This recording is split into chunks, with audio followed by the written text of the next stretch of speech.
They left her with nothing, no money, no home, no future. When the wagon rolled away, Alara Quinn stood alone in a town that had already decided she didn't belong. Every door slammed shut, every face turned cold. The only man who would even look at her offered hell disguised as work, a dying ranch, impossible terms, and a silence that could break bones. But she took it. Because sometimes survival isn't about finding kindness, it's about refusing to disappear. Stay with me until the end. Like this video and comment what city you're watching from. I want to see how far this story travels. The wagon didn't slow down when it reached the edge of Coldwater. It just stopped, dust settling around its wheels like a final punctuation mark. The driver didn't even look at Alara when he jerked his thumb toward the road. End of the line. She stood there for a moment, carpetbag in hand, watching the wagon pull away. No goodbye, no good luck. Just the creak of wood and the hollow clip of hooves fading into nothing. The bag felt heavier than it should, everything she owned in the world, and it barely weighed 10 pounds. Coldwater stretched out before her like a broken promise.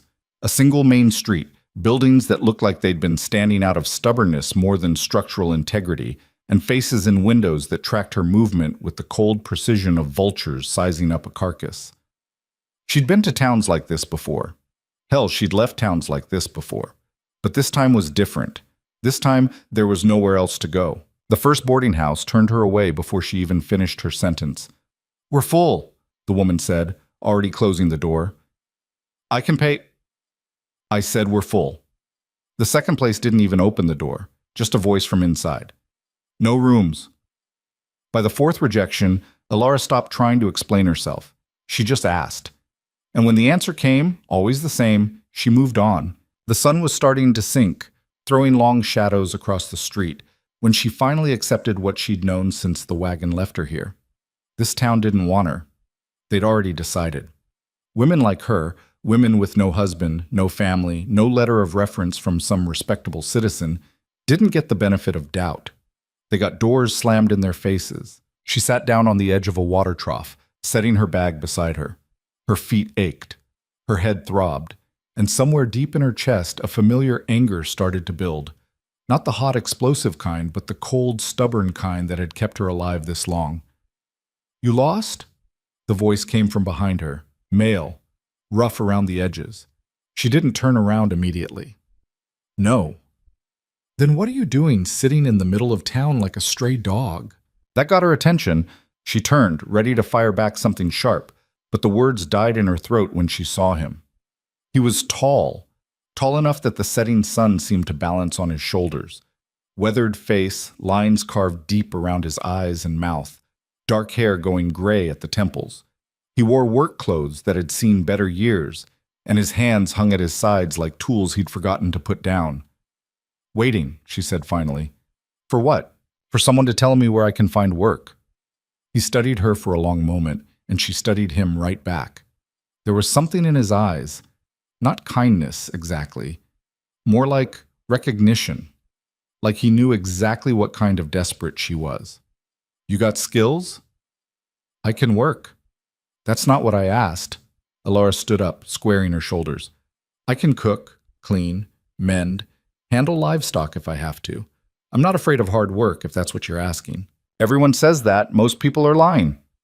"I'm not most people." Something flickered across his face. Might have been amusement, might have been annoyance. Hard to tell. "Name's Rhett Calder," he said. "I've got a ranch about 3 miles north of here. It's falling apart. I need someone who can work from sunup to sundown, 7 days a week, pays room and board. That's it." "No wages?" "No wages." "That's not work. That's slavery." "Then don't take it." He turned to leave. "Wait." He stopped but didn't turn around. Alara's jaw clenched. Every instinct screamed at her to tell this man exactly where he could shove his offer. But instinct didn't keep you fed. Pride didn't keep you warm. "What kind of work are we talking about?" Now he turned, and there was something almost sad in his expression. "The kind that breaks most people. Fence repair, livestock care, kitchen work, cleaning, hauling water, chopping wood, whatever needs doing that day. And in return, I get a roof." "You get a roof, you get food. You don't get sympathy." She met his eyes, refusing to look away. "I don't need sympathy. I need to survive." For the first time, something like respect crossed his face. "Be at the North Road at dawn. Don't be late." He walked away before she could respond, boots kicking up small clouds of dust with each step. Elara sat back down on the edge of the trough, her heart hammering. It was a terrible offer, exploitative, borderline cruel. And she was going to take it because the alternative was sleeping in the street and starving slowly. She spent that night in a barn on the edge of town, curled up in an empty stall with her carpet bag as a pillow. Sleep came in fits and starts, interrupted by every sound, every creak of wood settling. When dawn finally broke, she was already awake, brushing hay from her dress and trying to make herself presentable. The North Road was easy to find. It was the only road that led out of town in that direction. She stood there, bag in hand, as the sun climbed higher. Part of her wondered if Rhett Calder would even show up. Part of her wondered if this was all some cruel joke. Then she heard it, the rattle of a wagon. He pulled up beside her without a word, and she climbed into the seat next to him. The wagon lurched forward, and cold water began to shrink behind them. They didn't speak. The silence stretched out like the road itself, broken only by the creak of wheels and the steady plod of the horses' hooves. The ranch, when it finally came into view, looked exactly like he'd described, falling apart. The fence line sagged in places, held up by sheer stubbornness. The barn roof had holes you could see from the road. The main house wasn't much better, paint peeling, shutters hanging crooked, porch steps that looked like they'd collapse under a strong wind. "Home sweet home," Rhett said without inflection. Elara climbed down from the wagon, her bag feeling heavier than ever. "Where do I sleep?" "There's a room off the kitchen. It's not much." "I didn't expect much." He led her inside and she tried not to stare at the state of the place. Dust everywhere, dishes piled in the basin, a pot on the stove with something in it that might have been food once, but had since evolved into a science experiment. The room he showed her was small, barely big enough for the narrow cot and the wooden crate that served as a table. A single window, glass so dirty it barely let in light. But the roof looked solid, and that was more than she'd had the night before. "You start today," Rhett said. "Kitchen first. Then we'll see what else needs doing." "What about you?" "What about me? What will you be doing while I'm working myself to death?" His expression didn't change. "The same thing I do every day, trying to keep this place from collapsing." He left her there, and Elara stood in the middle of her tiny room, looking around at the peeling wallpaper and the stained floor. This was it. This was the last stop. There was nowhere else to run, nowhere else to hide. She set her bag down, rolled up her sleeves, and got to work. The kitchen was a disaster. She started with the dishes, scrubbing away layers of grime until her hands were raw. Then the stove, the floor, the windows. By the time she finished, the sun had moved across the sky, and her back screamed in protest every time she straightened up. Rhett appeared in the doorway, took one look around, and gave the smallest nod. "Better. What's next?" "Chicken coop needs cleaning, then the barn." She wanted to sit down, she wanted to cry, she wanted to scream. Instead, she said, "Show me where." The days blurred together after that. Wake before dawn, work until dark, collapse into bed. Repeat. Rhett barely spoke to her. He'd give her tasks, check her progress, and move on. No small talk, no pleasantries, just work. But Elara noticed things. The way he'd already be awake when she stumbled into the kitchen each morning, coffee already made. The way he'd leave extra wood by the stove without mentioning it. The way he worked just as hard as she did, sometimes harder. 3 weeks in, she found him in the barn, struggling to lift a beam that had rotted through and needed replacing. He was strong, but the beam was massive, and his face had gone red with effort. "Let me help." "I've got it." "You don't got it. Move over." He glared at her but stepped aside. Together they managed to shift the beam, lowering it to the ground with a heavy thud. Rhett straightened up, breathing hard, and for a moment their eyes met. "You didn't have to do that," he said. "Yeah, I did. If you break your back, who's going to give me orders?" The corner of his mouth twitched. It wasn't a smile, but it was close. That night, he actually sat down at the kitchen table while she cooked dinner. Didn't say anything, just watched her work. When she set a plate in front of him, he looked at it for a long moment. "You didn't have to make extra." "I'm eating too. Seems stupid to cook twice." They ate in silence, but it felt different somehow. Less hostile, more human. "Why'd you come here?" he asked suddenly. Alara looked up from her plate. Where else was I going to go? That's not an answer. It's the only answer I've got. He studied her, and she held his gaze. Fair enough. Why'd you offer me work? She countered. Needed help. Could have hired someone from town. Town doesn't like me much. Join the club. This time he definitely smiled. Small, brief, but real. What'd you do? Alara asked. To make them hate you?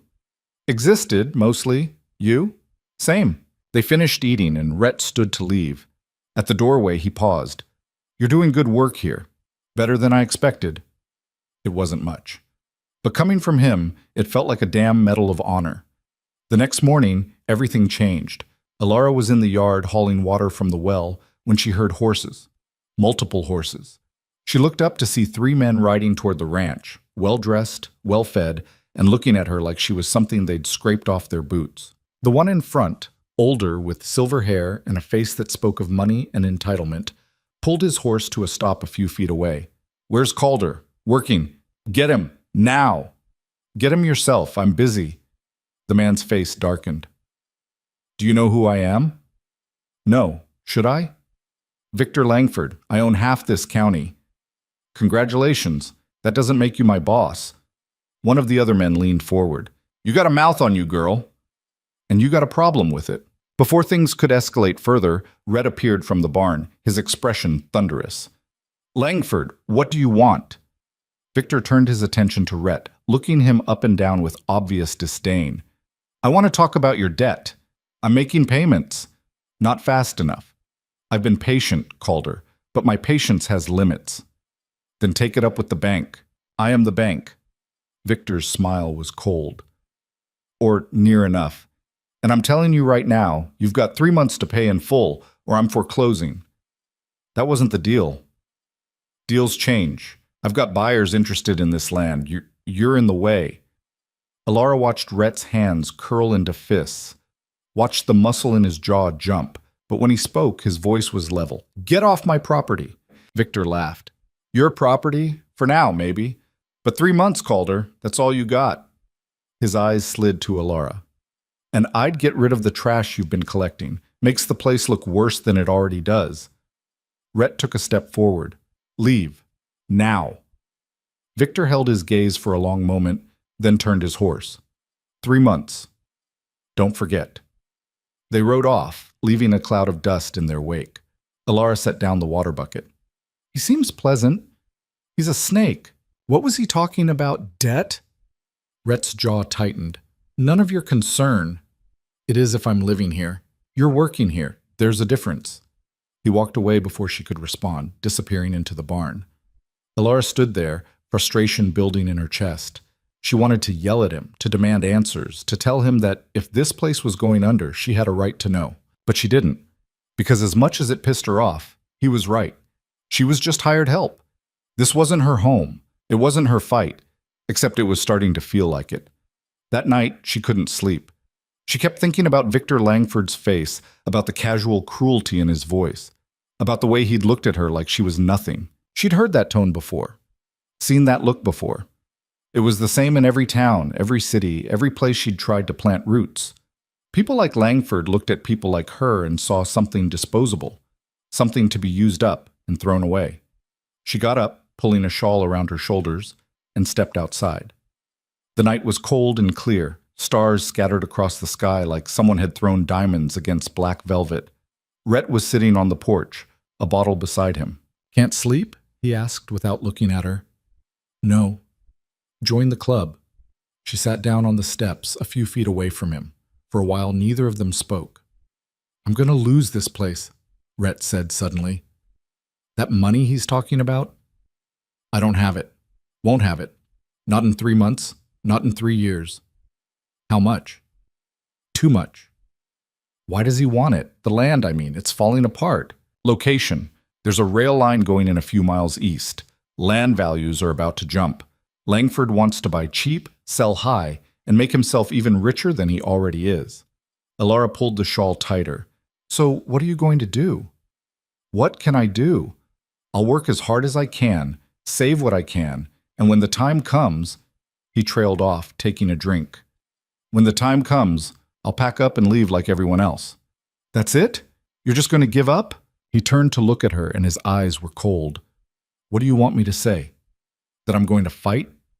That I'm going to stand up to a man who owns half the county and has judges in his pocket? That's not a fight, that's suicide. Maybe, but at least you'd go down swinging. Easy to say when it's not your life on the line, isn't it? Alara stood up, anger flaring hot in her chest. You think I've got options? You think if you lose this place, I'm going to be fine? I've got nowhere to go, Calder. This is it. This is my last chance. So yeah, maybe it's not my land, maybe it's not my debt, but it damn sure is my life on the line too. He stared at her, something shifting in his expression. I'm tired of running, Alara said, her voice cracking. I'm tired of letting people like Langford decide where I get to exist. If you want to roll over and die, fine. But I'm going to fight, with or without you. She turned and walked back inside, leaving him alone in the dark. The next morning, she was already in the kitchen when he came in for coffee. He didn't say anything, just poured himself a cup and stood there, staring out the window. I've been thinking, he said finally, about what you said. Yeah? You're right. About fighting. He turned to look at her. But you need to understand something. Langford doesn't play fair. He'll come at us with everything he's got. And when he does, it's going to get ugly. I can handle ugly. Can you? She met his eyes without flinching. Try me. For the first time since she'd arrived, Rhett smiled, really smiled. All right then, let's figure out how to save this place. They spent the rest of the morning going over finances, and the news wasn't good. The debt was massive, and the income from the ranch barely covered expenses. Even if they worked themselves to death, they'd never make enough in time. There has to be another way, Alara said, staring at the numbers. Like what? I don't know, something, anything. She pushed the ledger away in frustration. What if we went to town, tried to get other people to help? Rhett laughed, but there was no humor in it. Nobody in Coldwater is going to help me, or you. Then we make them care. And how do you propose we do that? Alara stood up, pacing. Langford wants this land for the rail line, right? Which means the whole town benefits if the line comes through. If we can show them that Langford getting this property is bad for everyone, it's not bad for everyone, it's bad for me. Is it? What happens when Langford owns everything? When he controls all the land values, all the commerce? Towns like this die when one man has all the power. Rhett was quiet for a long moment. You really think anyone will listen? I think we have to try. That afternoon, they rode into Coldwater together. The looks they got, two outcasts riding side by side, were hostile enough to burn. But Alara kept her chin up, refusing to be intimidated. They stopped at the general store first. The owner, a thin man with spectacles, looked up when they entered and immediately frowned. Calder. Peterson, I need to talk to you. I'm busy. This'll just take a minute. I said I'm busy. Come back another time. Alara stepped forward. We're trying to stop Victor Langford from taking over half the county. That doesn't interest you? Peterson's eyes narrowed. Who's asking? I am. And who are you? Someone who's tired of watching men like Langford destroy everything they touch. Peterson studied her for a long moment, then looked at Rhett. This her idea? Yeah. You always let your help do your talking? She's not, Rhett started, but Alara cut him off. I'm exactly that. Help. Hired hand. But I've got eyes. And I've got a brain. And I can see what's coming. Langford gets that land, he controls the rail access. He controls the rail access, he controls commerce. He controls commerce, he controls you. That's a lot of speculation. Is it? Or is it exactly what men like him always do? Peterson was quiet for a moment. Then, even if you're right, what am I supposed to do about it? Stand up. Say something. Refuse to let one man run this whole town. Easy for you to say. You've got nothing to lose. The words hit harder than they should have, because he was right. She had nothing, was nothing in the eyes of people like him. But Rhett spoke up. She's got more to lose than most, and she's still willing to fight. What's your excuse?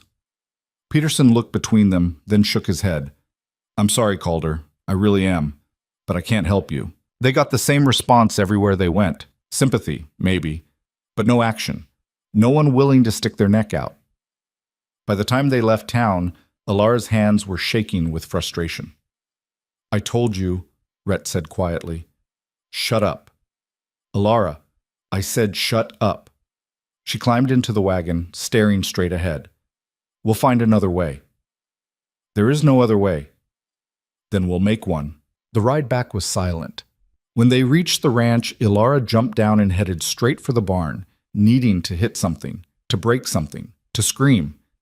Instead, she just stood there, breathing hard, trying to hold herself together. She heard footsteps behind her. "I'm sorry," Rhett said. "For what?"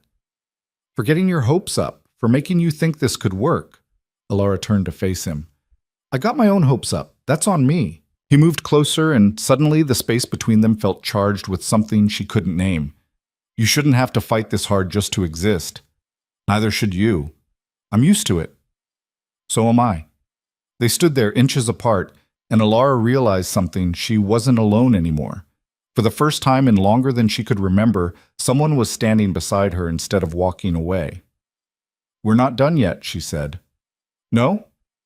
"No, Langford wants a fight? We'll give him one." Rhett's expression shifted, something fierce and determined replacing the resignation. "Yeah." "Yeah." He held out his hand and she took it. His grip was strong, calloused, steady. "Partners?" he asked. "Partners." Neither of them knew what came next. Neither of them had a real plan. But for the first time since the wagon had left her in Coldwater, Alara Quinn felt something other than fear. She felt ready. The first attack came 3 days later. Alara was in the chicken coop gathering eggs when she heard the horses. Her stomach dropped before she even saw them. She'd learned to recognize the sound of trouble rolling in. She straightened up, gripping the egg basket, and walked out to meet whatever was coming. 5 men this time. Victor Langford in the lead, looking even more smug than before. The others spread out behind him like a pack of wolves, sizing up prey. Rhett emerged from the barn, wiping his hands on his pants. His face went hard when he saw them. "Langford." "Calder." Victor's smile was all teeth. "I thought I'd stop by, see how preparations are going." "Preparations for what?" "For leaving. You've got less than 3 months now. Time flies." "We're not going anywhere." Victor laughed, and the men behind him joined in, a chorus of mockery that made Alara's blood boil. "That's adorable, really, but we both know how this ends." "Do we?" "I do." Victor's eyes slid to Alara. "Still keeping company with trash, I see. Didn't I tell you to get rid of her?" Alara stepped forward before Rhett could respond. "I'm standing right here. If you've got something to say it to me." Victor looked her up and down, his expression somewhere between amusement and disgust. "You got a name, girl?" "Alara Quinn." "Quinn?" He rolled the name around like he was tasting it. "Don't know that family. Where are you from?" "Everywhere. Nowhere." "Does it matter?" "It matters when you're squatting on property that's about to change hands. You got papers, reference letters, anyone in this county who can vouch for you?" "I don't need papers to exist." "Actually, you do, especially for someone like you." He leaned forward in his saddle. "Woman with no family, no history, no connections? That's suspicious. Some might even say dangerous." Rhett moved to stand beside her. "She's working for me. That's all you need to know." "Is it?"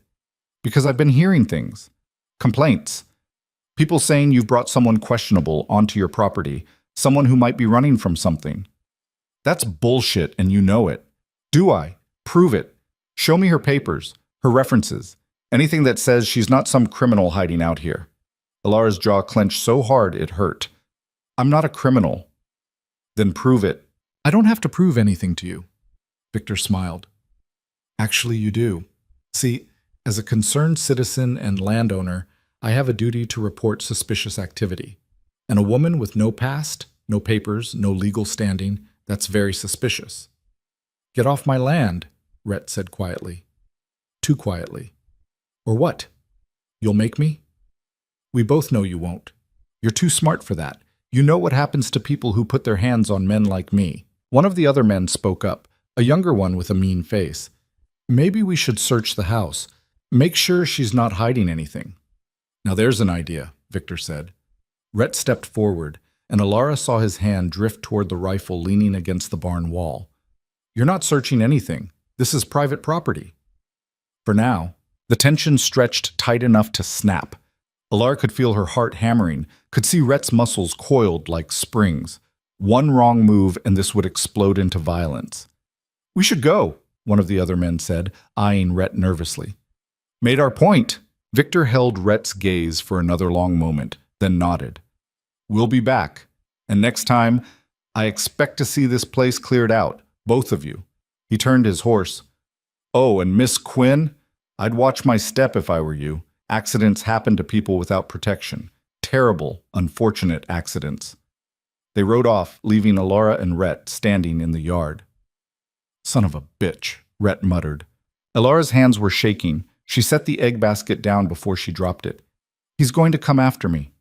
"I won't let him." "How? You heard him. I've got no papers, no legal standing, no proof I'm not—" She stopped, breathing hard. "He's right. I'm nobody. And he can use that." Rhett turned to face her. "You're not nobody. Tell that to the law. Tell that to anyone who matters. You matter." The words hung between them, simple and solid. Alara wanted to believe them. She wanted to so badly it hurt. "We need a plan," she said instead. "I'm open to suggestions." She paced, thinking. "He's trying to make me the weak point. Get rid of me. You're easier to push around. He's wrong about that. Maybe. But he doesn't know that." She stopped, an idea forming. "What if we use it?" "Use what?" "His assumptions. He thinks I'm weak. Thinks I'll run if he pushes hard enough. What if we make him think he's right, and then flip it on him?" Rhett frowned. "You want to explain that?" "Not yet. I need to think it through." She picked up the egg basket. "But we're not running, and we're not backing down." That night, Alara barely slept. She kept replaying Victor's words, kept seeing the cold calculation in his eyes. He wasn't just trying to take the ranch. He was trying to erase them, make them disappear like they'd never existed. She'd seen it before. Different towns, different faces, same pattern. People with power decided who got to stay and who had to go. And people like her, people without money or connections or the right last name, always ended up on the wrong side of that line. But this time felt different. This time she had Rhett. She had something worth fighting for. The next morning, she rode into town alone. Rhett had tried to stop her, but she'd insisted. "I need to do this myself." "Do what?" "You'll see." Coldwater looked the same as always, dusty, tired, suspicious. But Alara walked down the main street with her head high, refusing to shrink under the stairs. She stopped at the sheriff's office. The sheriff was a thick man with a gray mustache and eyes that had seen too much and cared too little. He looked up when she entered, his expression already closing off. "Help you?" "I want to file a complaint." "Against who?" "Victor Langford." The sheriff set down his pen.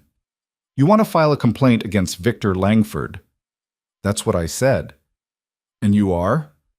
"Alara Quinn. I'm working at the Calder Ranch." "Uh-huh." He leaned back in his chair. "What's the complaint?" "Harassment. Threats. He came onto the property with 5 men, made threatening statements, implied he'd harm me if I didn't leave."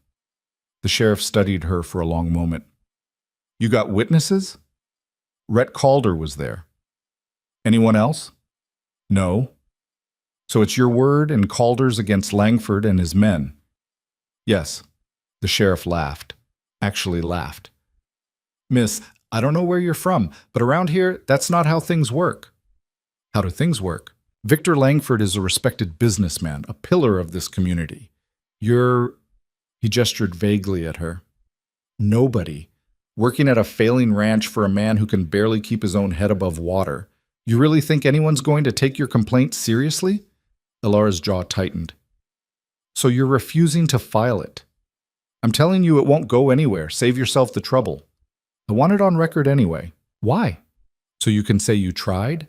So you can feel better about yourself when nothing happens?" "Because someone needs to start pushing back against men like Langford. Might as well be me." Something flickered in the sheriff's eyes. Might have been respect, might have been pity. Hard to tell.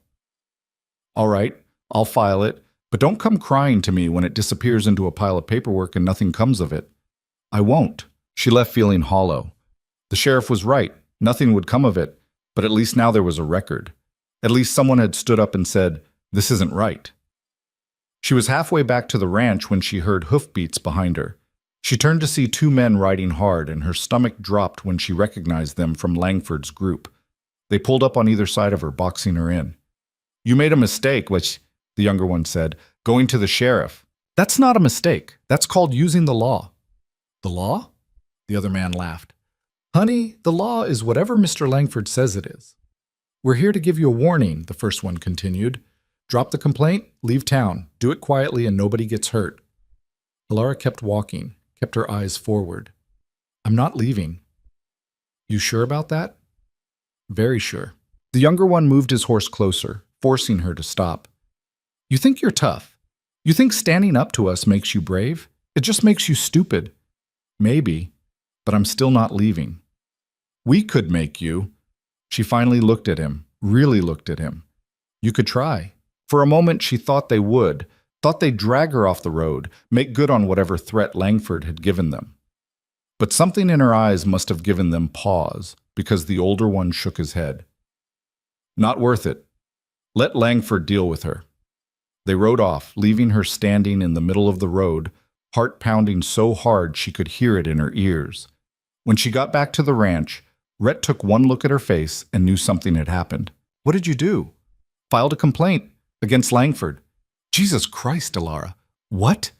You think I should just let him threaten us?" "I think you should have talked to me first." "Why? So you could tell me not to? So you could protect me?" She threw her hands up. "I don't need protecting. I need to fight back. Fighting back gets you killed. So does rolling over." They stood there, both breathing hard, the argument hanging between them like a living thing. "Two of his men stopped me on the road," Alara said finally. "Told me to drop the complaint and leave town." Rhett's face went dark. "Did they touch you?" "No, but they wanted to." He was quiet for a long moment. "This is going to get worse." "I know. You could still leave, get out before it does." She met his eyes. "Could you?" "That's different." "How?" "This is my land, my fight, and it's my life, my choice." She stepped closer. "I'm not leaving, Rhett, not unless you tell me to go." "I won't do that." "Then we fight, together." He studied her face and something in his expression shifted. "You're either the bravest person I've ever met or the most stubborn. Can it be both?" This time he actually smiled. "Yeah, it can." The next week was quiet, too quiet. Alara kept waiting for the other shoe to drop, for Langford to make his next move, but nothing came. No more visits, no more threats, no more men on the road. It made her nervous. "He's planning something," she told Rhett over dinner. "Probably." "Doesn't that worry you?" "Everything worries me, but I can't fight shadows." She pushed her food around her plate. "What if he goes after the livestock, or burns the barn?" "Then we rebuild.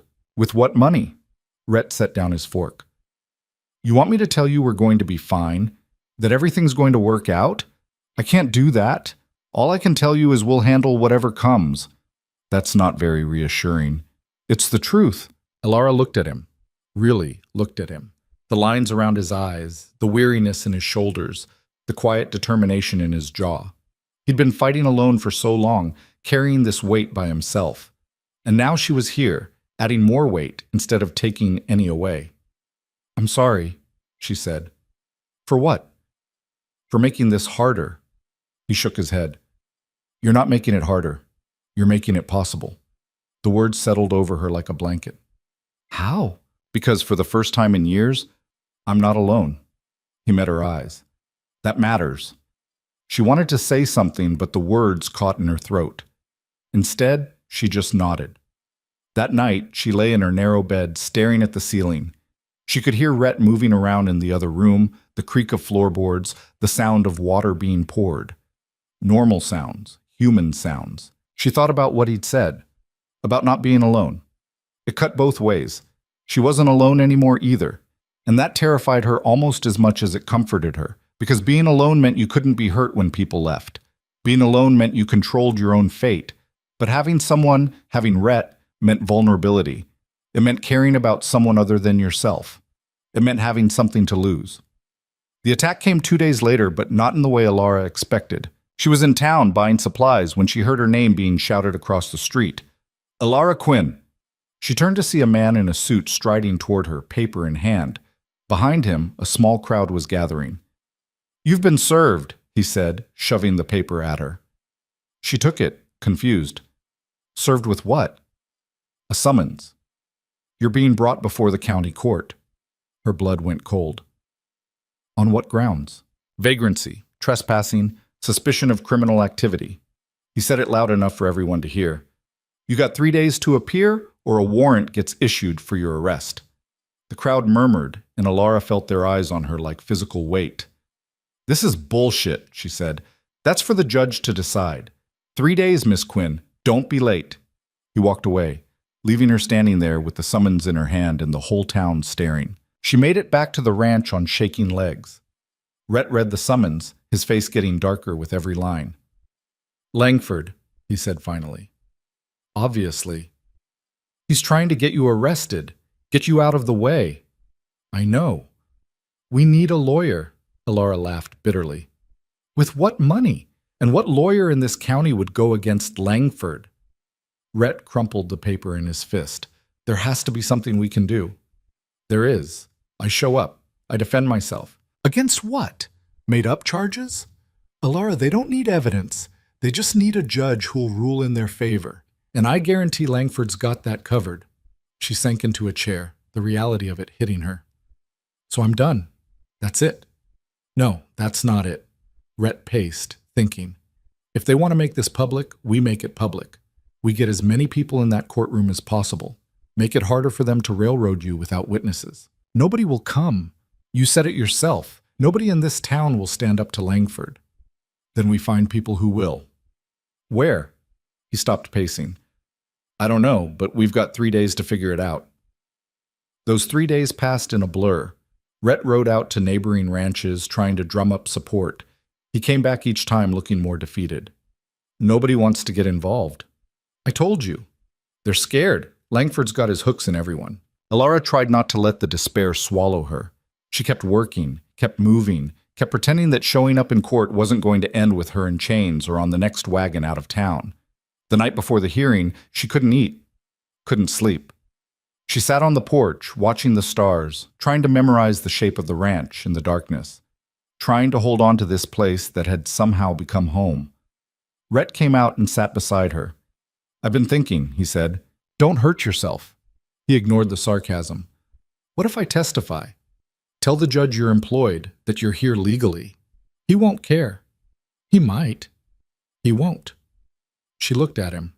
"Langford's already won. We're just going through the motions." "You don't know that." "Don't I? When have people like us ever won against people like him?" Rhett was quiet for a moment. "Maybe this time is different." "Why? Because we want it to be?" "Because we're not giving up." Alara wanted to believe him, wanted to believe that wanting something badly enough could make it true. But she'd learned a long time ago that the world didn't work that way. "If they arrest me," she said softly, "don't try to stop them." "The hell I won't." "Rhett, listen to me. If you fight them, you'll lose everything. The ranch, your freedom, maybe your life. Don't do that for me." "You think I can just stand there and watch them take you?" "I think you need to survive. Someone should." He grabbed her hand, holding it tight. "We both survive. That's the deal." She looked down at their joined hands, his rough and scarred, hers raw from work. Two broken people holding onto each other like it could save them. "I hope you're right," she whispered. The courtroom was smaller than Alara expected. Just a single room in the back of the town hall, rows of wooden benches, and a desk at the front where the judge would sit. When she and Rhett arrived, it was already half full. Not with supporters, with spectators. People who wanted to see the show. Victor Langford sat in the front row, looking pleased with himself. The judge entered, an older man with white hair and a permanent scowl. He took his seat, shuffled some papers, and looked up. "We're here for the matter of the county versus Alara Quinn. Miss Quinn, are you present?" Alara stood. "I am." "You've been charged with vagrancy, trespassing, and suspicion of criminal activity. How do you plead?" "Not guilty." Do you have representation? No, Your Honor. The judge sighed like this was all terribly inconvenient. Very well. Prosecution, present your case. A lawyer stood up, well-dressed, well-fed, clearly in Langford's pocket. Your Honor, the county brings these charges because Miss Quinn represents a danger to this community. She has no family here, no verifiable history, no legal documentation proving her identity or right to be here. I'm working, Ilara said. I'm employed at the Calder Ranch. The lawyer smiled. And that employment, how was it arranged? Was there a formal contract, payment records, any legal documentation of this alleged employment? Ilara looked at Rhett. They both knew the answer. No, she said. So you're living on private property without a legal agreement. That's trespassing.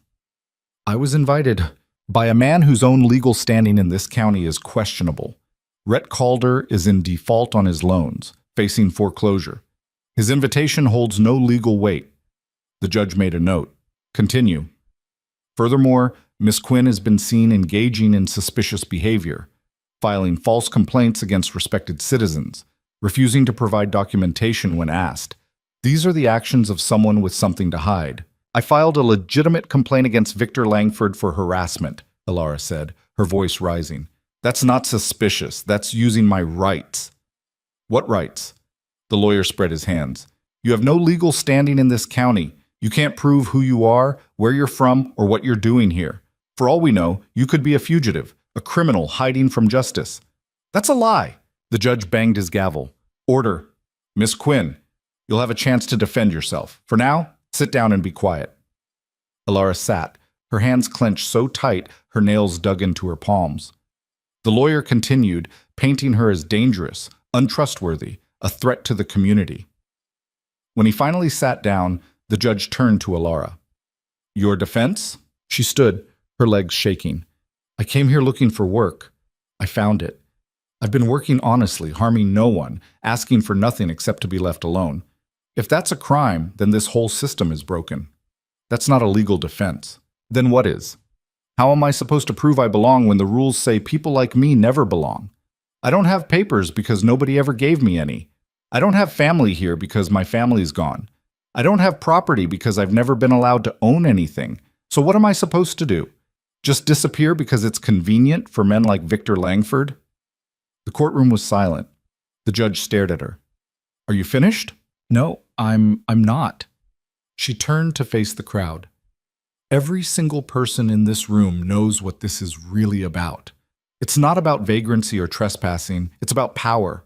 About Victor Langford wanting to take land that doesn't belong to him, and I'm in the way. So he's using the law as a weapon to get rid of me, and all of you are letting him. Miss Quinn, the judge started. When does it stop? Ilara's voice cracked. When does someone finally stand up and say this isn't right? Or do we just keep letting people like Langford decide who gets to exist and who doesn't? The judge banged his gavel. That's enough. Sit down. Your Honor, Rhett said, standing up, I'd like to testify. The judge looked annoyed but waved him forward. Rhett took the stand, and the lawyer immediately went on the attack. Mr. Calder, you're in default on your property loans, correct? I'm making payments. Insufficient payments. You're facing foreclosure within 2 months. That doesn't change the fact that Ilara is employed. An employment you cannot legally document. How much are you paying her? Rhett's jaw tightened. Room and board. So no wages. Which means this isn't employment. It's exploitation. Or charity. Either way, it doesn't give her legal standing. She's working. She's contributing. That should be enough. But it's not. And your financial situation means you can't actually guarantee her continued housing. Which brings us back to vagrancy. The lawyer smiled. No further questions. Rhett stepped down, looking defeated. The judge shuffled his papers. I've heard enough. Miss Quinn, you've failed to provide any legal documentation of your right to be in this county.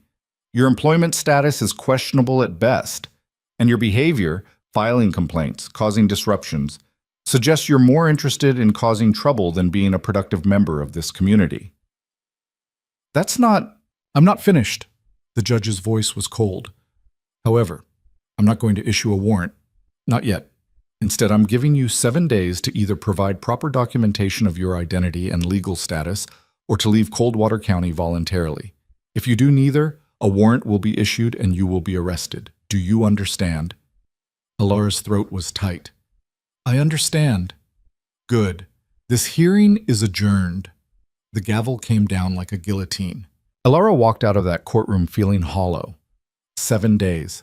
1 week to prove she existed in a system designed to erase her. Rhett followed her outside, and they stood in the street, neither knowing what to say. Victor Langford emerged from the building, that same smug smile on his face. 7 days, Miss Quinn. I'd start packing if I were you. Alara turned to face him. I'm not leaving.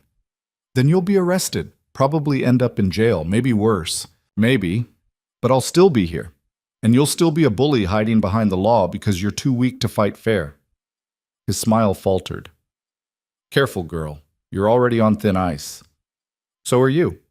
You think people don't see what you're doing? You think this ends well for you? I think it ends with me owning that ranch and you gone. That's all I care about. He walked away and Alara stood there, shaking with fury. Come on, Rhett said quietly. Let's go home. Home. The word hit her harder than it should have, because that's what the ranch had become. Home. And she was going to lose it. They rode back in silence. When they arrived, Alara went straight to her room and closed the door. She didn't cry, couldn't cry, just sat on the edge of her cot, staring at the wall. 7 days. There was a knock on the door. I'm fine, she called out. No, you're not. She opened the door. Rhett stood there, holding 2 glasses and a bottle of whiskey. Figured you could use this. She took the glass, and they sat together on the porch as the sun went down. Neither of them spoke for a long time. I won't let them take you, Rhett said finally. You can't stop them. Watch me. She looked at him. What are you going to do? Fight the whole county? If I have to. That's suicide. Then we'll die together. The words hung in the air between them. Alara wanted to tell him he was being stupid, wanted to tell him she wasn't worth it. But looking at his face, she knew he wouldn't listen. There has to be another way, she said. Then we find it. But we find it together. She nodded, something fierce and desperate blooming in her chest. Together. They sat there as darkness fell, 2 outcasts against the world, refusing to go quietly. And somewhere in that darkness, Alara felt something shift. The fear was still there. The anger was still there. But underneath it all, something new had taken root. Hope. Dangerous, reckless, impossible hope. But hope nonetheless. The whiskey burned going down, but Alara welcomed it. Anything to cut through the numbness settling in her bones. 7 days felt like both forever and no time at all. We could forge papers, Rhett said suddenly. Alara looked at him. What? Documents? Birth certificate? References? Whatever they need. We could make them. That's illegal. So is what Langford's doing? She considered it. The idea had a desperate appeal. Fight fire with fire. Break the rules since the rules were broken anyway. But she shook her head. It won't work. They'd check. And when they found out it was fake, it'd be 10 times worse. Rhett drained his glass. Then what? I don't know. She stared out at the darkening land. Maybe I should just leave. Don't. Why not? Save us both the trouble. You keep the ranch. I disappear. Everyone wins. Everyone except you. I'm used to losing. He turned to face her, and there was something fierce in his expression. You shouldn't have to be. The words hit harder than they should have. Alara felt something crack inside her chest. All the years of running, of accepting that she didn't deserve better, of believing that people like her were meant to disappear. I'm tired, Rhett. I'm so tired of fighting. I know. Every town, it's the same. They look at me and see trash, see someone disposable, and maybe they're right. They're not right. How do you know? Because I see you. He reached over, taking her hand. And I don't see trash. I see someone who works harder than anyone I've ever met. Someone who refuses to quit even when quitting would be easier. Someone worth fighting for. Alara's throat tightened. Don't say things like that. Why not? Because it makes me want to believe you. Good. Believe me. She pulled her hand away, standing up. You don't understand. If I stay, they'll destroy you too. They'll take everything. Let them try. This isn't a game. I know it's not. Rhett stood, closing the distance between them. You think I don't know what's at stake? I'm about to lose everything I've ever worked for, but losing you... He stopped, jaw working. That would be worse. The air between them felt charged, dangerous. Alara wanted to step back, wanted to run, wanted to protect herself from whatever this was becoming. But she stayed put. You barely know me, she said quietly. I know enough. You know I'm trouble. You know being around me is going to cost you everything. Maybe. Or maybe you're the first real thing that's happened to me in years. His voice dropped. You asked me once why I offered you work. Truth is, I saw myself in you, someone the world had given up on, someone still fighting anyway. And I thought, if she can keep going, maybe I can too. Alara felt tears prick her eyes. That's a lot of weight to put on a stranger. You're not a stranger anymore. She didn't know who moved first. One moment they were standing there, the space between them electric and impossible. The next, his hand was on her face, thumb brushing away a tear she hadn't realized had fallen. We're going to fight this, he said, together, and we're going to win. You can't promise that. Watch me. She wanted to believe him, wanted it so badly it physically hurt. But she'd learned a long time ago that wanting something didn't make it true. Still, for tonight, she let herself pretend. The next morning came too soon. Alara woke to the sound of horses and sat bolt upright, heart racing. But when she looked out the window, it wasn't Langford's men. It was a single rider, a woman in a traveling coat, dark hair pulled back, sitting straight in the saddle like she owned the world. Rhett was already outside by the time Alara got there. The woman had dismounted and was looking around the ranch with sharp, assessing eyes. Can I help you? Rhett asked. The woman turned, and Alara was struck by how direct her gaze was. No hesitation, no apology, just pure confidence. I'm looking for Alara Quinn. Alara stepped forward. That's me. The woman studied her for a moment, then held out her hand. Catherine Marsh, I'm a journalist from Denver. I heard about your court case. Alara shook her hand warily. How? I have sources. Small-town corruption is exactly the kind of story I cover. She pulled out a notebook. Mind if I ask you some questions? Why? Because what's happening here isn't just about you. It's about power. About men like Victor Langford using the system to crush anyone who gets in their way. That's a story people need to hear. Rhett crossed his arms. And what good does that do? Story gets printed, people read it, nothing changes. Catherine smiled. You'd be surprised what happens when you shine a light on things people want to keep hidden. Langford's reputation matters to him. His business relationships matter. If those start to crumble because people see him for what he is, he'll come after us harder, Alara interrupted. Maybe. Or maybe the pressure will force him to back off. Catherine flipped open her notebook. Either way, doing nothing guarantees you lose. This at least gives you a fighting chance. Alara looked at Rhett. He shrugged. The decision was hers. What do you want to know? Alara asked finally. They spent the next 2 hours talking. Catherine asked questions, detailed, specific questions about the harassment, the court case, the threats. She took notes in quick, efficient strokes, her face giving away nothing. This Langford, Catherine said. He's got his fingers in a lot of pies, doesn't he? Banking, real estate, local politics. Half the county owes him money, Rhett said. The other half works for him. That's what I thought. Catherine tapped her pencil against the notebook. Men like that have a lot to lose. All it takes is the right pressure in the right place. You think a newspaper article is going to take him down? Alara couldn't keep the skepticism from her voice. No, but it might make him vulnerable, and vulnerable men make mistakes. Catherine closed her notebook. I'm going to write this story. It'll run in the Denver papers, maybe get picked up by others. But you need to be prepared. This will get worse before it gets better. It's already pretty bad, Alara said. It can always get worse. Langford will retaliate. He'll try to discredit you, maybe threaten you directly. You need to be ready for that. We are. Catherine looked between them, something like approval in her eyes. Good. Because once this story breaks, There's no going back. She left an hour later, riding off with a promise to send them a copy before it went to print. Alara watched her go, feeling something between hope and dread. Think it'll help? She asked Rhett. Don't know, but it can't hurt. 3 days passed. Alara tried to focus on work, tried to keep her mind off the deadline hanging over her head. 4 days left. Then 3. Then 2. Still no word from Catherine. No article. No nothing. Maybe she changed her mind, Alara said at dinner. Decided the story wasn't worth it.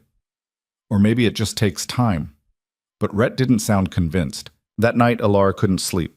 She kept running scenarios in her head, all the ways this could go wrong, all the ways it could end. None of them were good. She was still awake when she smelled it. Smoke. She sat up, heart hammering, threw open her door and saw it, orange light flickering against the windows. Fire. Rhett! She screamed, already running. He burst from his room, saw the light, and bolted for the door. Outside, the barn was engulfed in flames, fire climbing the walls like it was alive. The animals! Alara ran toward it, but Rhett grabbed her arm. I'll get them! You get water! She ran for the well, hands shaking so badly she could barely work the pump. Behind her, she heard Rhett shouting, heard the panicked sounds of livestock. She hauled buckets as fast as she could, throwing water on the flames even though it felt useless. The fire was too big, too hot, too hungry. Rhett came out leading 2 horses, then went back in. Came out with a cow. Went back in again. Don't! Alara screamed. It's going to collapse! But he was already inside, and then she heard it. A terrible cracking sound. The roof beam giving way. She didn't think. Just ran into the burning building, smoke choking her, heat searing her skin. She found Rhett pinned under a fallen beam, struggling to get free. Get out! He shouted. Shut up! She grabbed the beam, trying to lift it. It was impossibly heavy, and the fire was closing in. Help me! Together they managed to shift it enough for Rhett to crawl free. They stumbled out into the yard just as the rest of the roof caved in, sending up a shower of sparks. They collapsed on the ground, coughing, gasping for air. The barn was gone. Just gone. Nothing left but fire and ash. You okay? Rhett managed between coughs.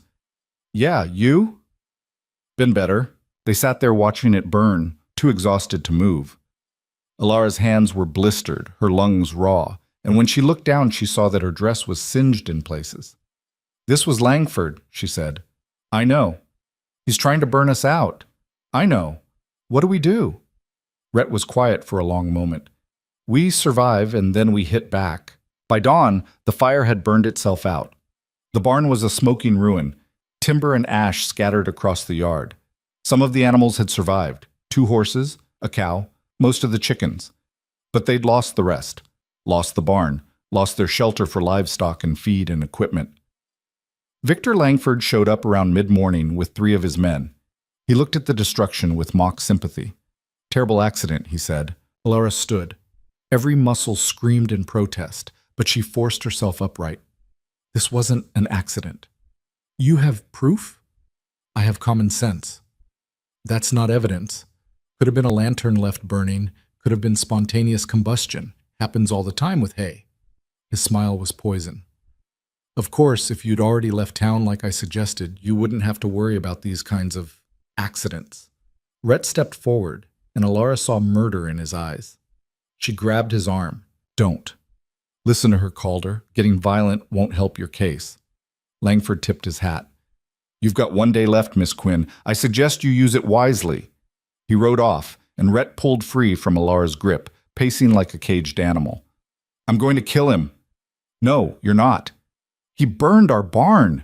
He could have killed us. I know, but killing him just puts you in jail and gives him exactly what he wants. Then what? Rhett spun to face her. What do we do? Let him destroy us piece by piece? We document it. We tell everyone. We make sure the whole world knows what he's doing. And if nobody cares, they will. She didn't know if she believed it, but she said it anyway. Catherine's story will make them care. But Catherine's story didn't come that day. Or that night. And when Alara woke up the next morning, the last day before the warrant would be issued, there was still nothing. She got dressed slowly, each movement deliberate. This was it. In a few hours, she'd either have to leave or face arrest, and she'd already decided. She wasn't leaving. Rhett was in the kitchen when she came out, staring at a cup of coffee like it held answers. "You could still go," he said without looking up. "No." "Alara," I said no. She sat down across from him. "If they want me gone, they're going to have to drag me out. I'm done running." He finally looked at her, and she saw her own fear reflected in his eyes. "This is really it, isn't it?" "Yeah. I'm coming with you, to town. When they come for you, I'm there." "Rhett? Don't argue. You're not facing this alone." They rode into Coldwater just after noon, and Alara felt every eye on them as they made their way down the main street. Word must have spread. The deadline was today, and people wanted to see what would happen. The sheriff was waiting at his office. He looked almost apologetic when he saw them. "Miss Quinn." "Sheriff, I'm going to have to ask you, do you have the documentation the judge requested?" "No," he sighed. "Then I'm obliged to place you under arrest." "On what grounds?" Rhett demanded. "She hasn't committed a crime." "The judge ordered her to provide documentation or leave. She's done neither. That's contempt of court." "This is bullshit, and you know it." "Maybe, but it's the law." The sheriff pulled out a set of iron cuffs. "I'm sorry, Miss Quinn, I truly am, but I have to do this." Alara held out her hands, and the sheriff locked the cuffs around her wrists. The metal was cold and heavy, and she fought down the panic rising in her throat. "How long?" Rhett asked. "Judge will see her tomorrow. He'll decide then." "Let me post bail." "There's no bail set yet." "Then set one." "That's not my call. You'll have to take it up with the judge." Rhett looked like he wanted to hit something. "Where are you taking her?" "Holding cell in back. She'll be safe there." "Safe from what? From the man who burned our barn?" The sheriff's expression flickered. "I don't know what you're talking about." "The hell you don't. Victor Langford set fire to our property last night, nearly killed us both, and now you're arresting her? How much is he paying you?" "That's enough, Calder. You want to join her in a cell? Keep talking." Alara spoke up before Rhett could respond. "It's fine, I'll go." "Like hell, Rhett." She met his eyes, trying to pour every ounce of reassurance she didn't feel into her voice. "It's fine. I'll be okay." He looked like he wanted to argue, but finally just nodded. "I'll be right here. I'm not leaving." The sheriff led her through a narrow hallway to the back of the building. There were 2 cells, both empty. He unlocked one and gestured for her to enter. "Make yourself comfortable. It's going to be a long night." The door clanged shut behind her, and Alara heard the lock turn. She stood there for a moment, looking around at the narrow cot, the bucket in the corner, the single barred window too high to reach. This was it. This was how it ended, locked in a cage, waiting for a judge to decide her fate. She sat down on the cot and put her head in her hands. Hours passed. The light from the window shifted, dimmed, disappeared. Alara heard people coming and going in the front office, voices she didn't recognize, discussing things she couldn't make out. Then she heard Rhett. "I want to see her." "No visitors after dark." "I don't care about your rules. Let me see her." "Calder, you're already on thin ice. Don't make this worse." There was a long pause, then Rhett's voice, quieter but no less intense. "Please, just 5 minutes." Another pause, then footsteps. The sheriff appeared at her cell. 5 minutes. That's it." Rhett came into view, and Alara stood up. They looked at each other through the bars, and she saw her own helplessness mirrored in his face. "You holding up?" he asked. "Yeah, you?" "No." Despite everything, she almost smiled. "Always honest." "Someone has to be." He gripped the bars. "I talked to everyone I could find. Nobody will help. They're all too scared of Langford." "I know. There's got to be something." "There's not. We both know it." She moved closer to the bars. "Listen to me. When the judge rules tomorrow, whatever happens, you let it happen. Don't fight. Don't get yourself arrested trying to defend me. Promise me." "I can't." "Promise me, Rhett. The ranch needs you. You can't help me if you're in jail too." He was quiet for a long time. "I can't lose you." The words hung between them, raw and honest and terrifying. "You might have to," Alara said softly. "No. This isn't your choice. It's mine as much as yours. You don't get to decide." "Time's up," the sheriff called from the front. "Just another minute. Now, Calder." Rhett's hands tightened on the bars. "I'm going to fix this. You can't fix everything. Watch me." He left, and Alara was alone again. She lay down on the cot, staring at the ceiling, trying to prepare herself for whatever came next. She must have slept, because she woke to the sound of shouting, multiple voices, angry and urgent. She sat up, trying to make sense of it. Through the small window, she could see orange light flickering. Fire. Again. She ran to the cell door. "Sheriff, what's happening?" No answer. The shouting got louder, closer. Then she heard it, a voice she recognized, Victor Langford. "Get out of my way!" "Sir, you need to calm down." "I said move." There was a crash, the sound of something breaking. Alara pressed herself against the bars, trying to see what was happening. Then Rhett's voice, cutting through the chaos. "Where is she?" "Calder, you need to leave." "Where is she?" The sheriff appeared, looking harried. Behind him, Alara could see smoke starting to drift down the hallway. "What's going on?" she demanded. "Fire! Main Street! It's spreading fast." He fumbled with his keys. "I'm evacuating everyone." "Where's the fire?" He didn't answer, just unlocked her cell. "Come on." She followed him out into the main office and stopped dead. Through the windows, she could see half the street engulfed in flames. Buildings burning, people running, chaos everywhere. And in the middle of it all, Rhett was dragging someone toward the door. Victor Langford. The man was covered in soot, coughing, barely conscious. Rhett half carried, half dragged him outside and laid him on the ground away from the flames. Alara ran over. "What happened?" "Building collapsed on him. He was trapped." Rhett was breathing hard, his face black with smoke. "Tried to save his damn ledgers or something." Langford's eyes opened, focused on Rhett with confusion and something that might have been fear. You saved me." "Yeah, well, I'm an idiot." Rhett straightened up. "Someone get a doctor." The next hours were a blur. People fighting the fire, trying to save what they could. By the time the flames were finally under control, half of Main Street was gone. The general store, the bank, the courthouse. All of it, just ash and smoke. As dawn broke, Alara found herself sitting on the edge of a water trough, exactly where she'd been the day she met Rhett. Only now everything was different. He sat down beside her, both of them too exhausted to speak. "You saved him," she said finally. "I know. Why?" "Because it was the right thing to do. Even if he's a bastard, I couldn't just leave him there." Victor Langford appeared, walking slowly, bandages on his hands and a blanket around his shoulders. He stopped in front of them. "I owe you my life," he said to Rhett. "Yeah, you do." Langford looked at Alara. For the first time since she'd met him, there was no contempt in his eyes. Just something human. "I was wrong about you," he said quietly. "Yeah, you were. The court case, the warrant. I'm dropping all of it." Alara stared at him. "Why?" "Because..." He struggled with the words.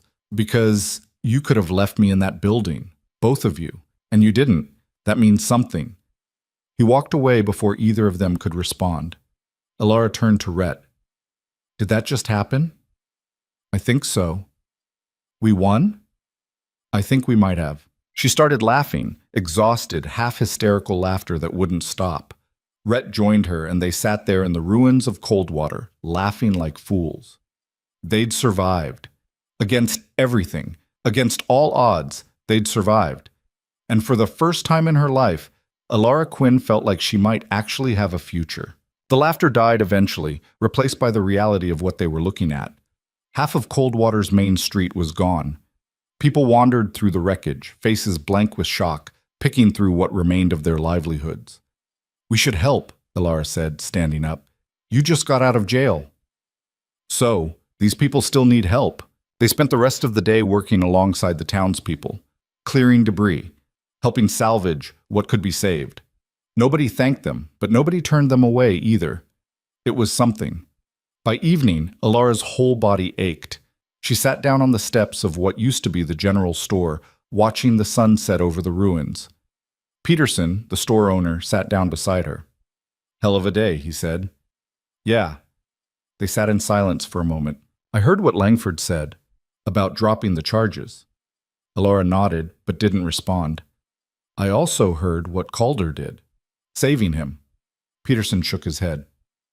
Wouldn't have blamed him if he'd left the bastard to burn. That's not who he is? No, I suppose not. Peterson pulled out a handkerchief, wiping soot from his face. For what it's worth, I'm sorry. About not helping when you asked. It's fine. It's not. I was scared. We all were. Langford had this town by the throat, and none of us had the guts to stand up to him. He looked at her. But you did. You and Calder both. Alara didn't know what to say to that, so she said nothing. Anyway, Peterson stood up. If you need anything, supplies, credit, whatever, you come to me.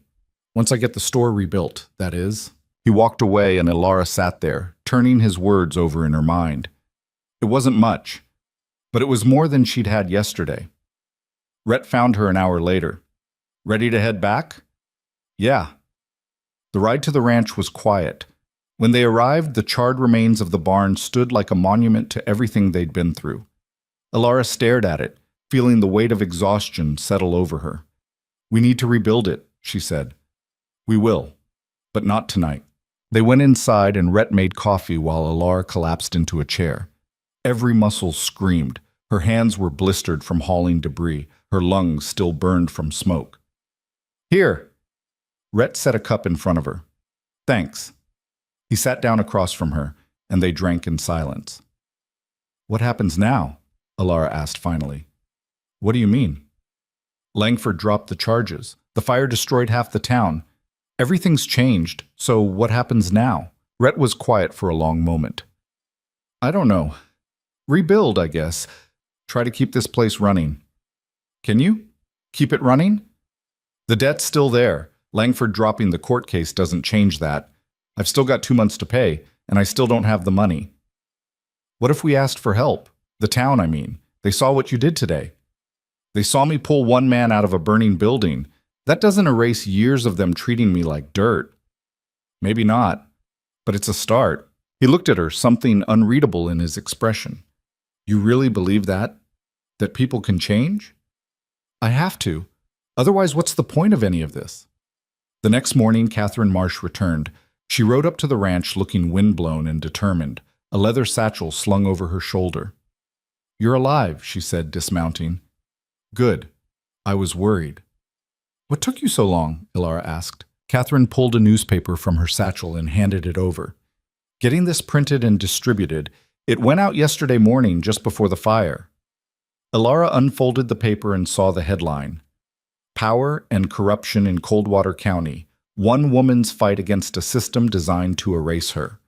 Below it was her story, all of it. The court case, the harassment, the barn burning, Langford's threats. Everything laid out in black and white for the world to see. This is... Alara couldn't finish the sentence. Going to cause problems, Catherine finished. It's already started. Langford's business partners in Denver are asking questions. The governor's office received complaints. People are paying attention. Rhett read over Alara's shoulder. Will it be enough? To take him down completely? No. But to make his life very difficult? Yes. Catherine pulled out her notebook. Which brings me to why I'm here.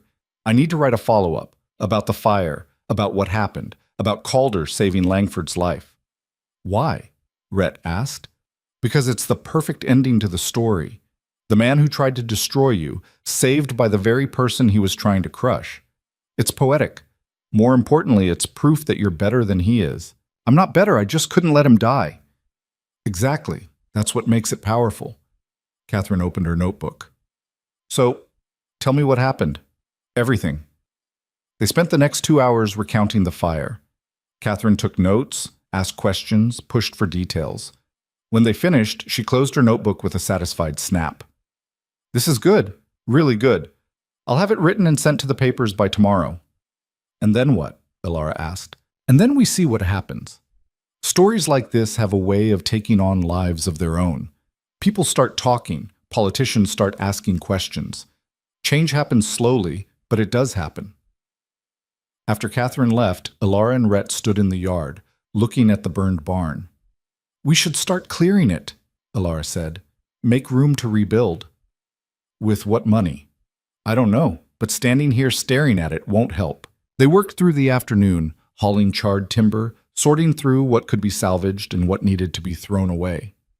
It was brutal, exhausting work, and by sunset, Alara's hands were bleeding through the blisters. Enough, Rhett said, taking the timber from her hands. We're done for today. We've barely made a dent, and we won't make any more tonight. Come on. They went inside, and Alara wrapped her hands in clean cloth while Rhett started dinner. The routine of it, the simple domesticity, felt almost surreal after everything they'd been through. I've been thinking, Rhett said, stirring something on the stove. Dangerous habit. About the debt. About keeping this place. He turned to face her. Even if I could come up with the money, I'm not sure I want to anymore. Alara looked up, surprised. What? This ranch has been my whole life, everything I've worked for, everything I've fought to keep. But lately I've been asking myself, why? Why am I killing myself for a piece of land that's falling apart? Because it's yours. Is it, though? Or is it just another chain keeping me stuck in place? He sat down across from her. Before you came here, I was just existing, going through the motions, waiting for the day I'd lose it all anyway, and then you showed up and suddenly I had a reason to fight. Not for the land. For you. Alara's throat tightened. Rhett, let me finish. I'm not good with words, so I need to get this out. He reached across the table, taking her bandaged hand in his. I don't care about the ranch. Not really. I care about having a place where we can be safe, where we can build something. If that's here, great. If it's somewhere else, that's fine too, as long as we're together. You're asking me to stay. I'm asking you to choose. Stay here and fight with me, or leave and find somewhere safer. I'll support whatever you decide. Alara looked at their joined hands. Every instinct she'd honed over years of running told her to leave, to take this chance and disappear before things got worse again. But there was something stronger than instinct now, something that had taken root in the months she'd been here. I'm not going anywhere, she said. You sure? No, but I'm doing it anyway. He smiled, that rare, genuine smile that transformed his whole face. Good. 3 days later, a wagon pulled up to the ranch. Alara looked out the window and was shocked to see Peterson driving it, the bed loaded with lumber. What's this? She asked, walking out to meet him. Building supplies. Figured you could use them. We can't afford... It's not for sale. It's a gift. Peterson climbed down. Or an apology, whichever you prefer. Rhett emerged from the barn. Peterson called her. Mind if I help you rebuild? Why would you do that? Because I should have done it weeks ago. Because you pulled Langford out of a burning building when most of us would have cheered while he burned. Because... He stopped, shaking his head. Because it's the right thing to do. That reason enough? Rhett looked at Alara. She shrugged. Reason enough, Rhett said. Peterson wasn't alone. Over the next few days, more people showed up. A farmer from the next property over. The blacksmith's apprentice. Even the barber, who admitted he'd never built anything in his life but was willing to learn. They worked together, raising the frame of a new barn. It wasn't charity. These people came because they wanted to, because they'd seen what happened in Coldwater and decided they were tired of letting men like Langford control their lives. This is weird, Alara said to Rhett as they watched a group of townspeople measure and cut lumber. Good weird or bad weird? I don't know yet. A week after the fire, Victor Langford rode up to the ranch. Alara tensed when she saw him, but he came alone and his face wasn't wearing its usual sneer. I need to talk to you, he said to Rhett. So talk. Langford dismounted, looking uncomfortable. In private, if you don't mind. Anything you need to say, you can say in front of Alara. Langford's jaw tightened, but he nodded. Fine. I'm here about the debt. I still don't have the money. I know. That's why I'm forgiving it. The words hung in the air. Alara and Rhett both stared at him. You're what? Rhett said finally. Forgiving the debt. Wiping it clean. The ranch is yours. Free and clear. Why? Because that newspaper article made my life hell. My business partners are threatening to pull out. The governor's office is investigating my land deals. And my wife... He stopped, looking pained. My wife read what I did to you, what I tried to do. And she looked at me like I was a stranger, like she didn't recognize the man she married. That's not my problem, Rhett said. No, it's mine, and I'm trying to fix it. This doesn't make us even. What I did can't be undone, but it's a start. Alara spoke up. What about the rest? The people you've squeezed over the years? The other debts you're holding? Langford looked at her. What about them?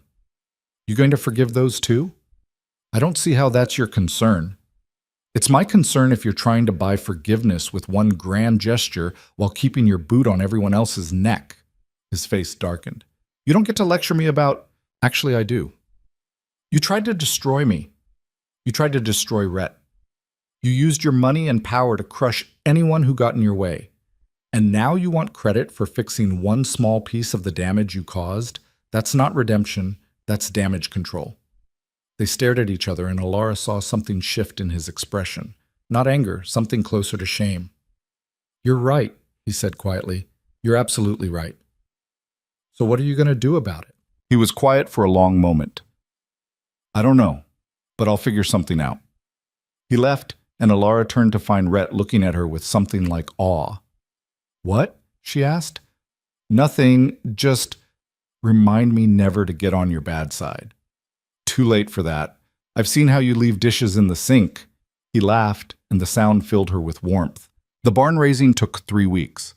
By the time they finished, it wasn't just a barn. It was proof that things could be rebuilt. That destruction wasn't the end of the story. The night they completed it, Peterson organized a small celebration. Nothing fancy, just people gathering in the yard, sharing food and drink, admitting through their presence that maybe Coldwater could be different. Alara stood on the porch, watching it all, feeling strange and overwhelmed. You okay? Rhett asked, appearing beside her. Yeah, just processing. We did it. We actually did it. We had help. Because you made them care, you showed them it was possible to fight back. He took her hand. I couldn't have done this without you. Yes, you could have. No, I couldn't. Before you showed up, I'd given up. I was just waiting to lose everything. You gave me a reason to keep going. Alara looked up at him. I didn't do anything special. I just refused to disappear. That's everything.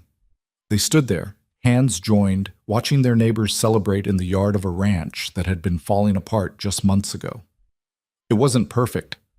The debt was gone, but money was still tight. The town still had a long way to go, and there were no guarantees that things wouldn't fall apart again.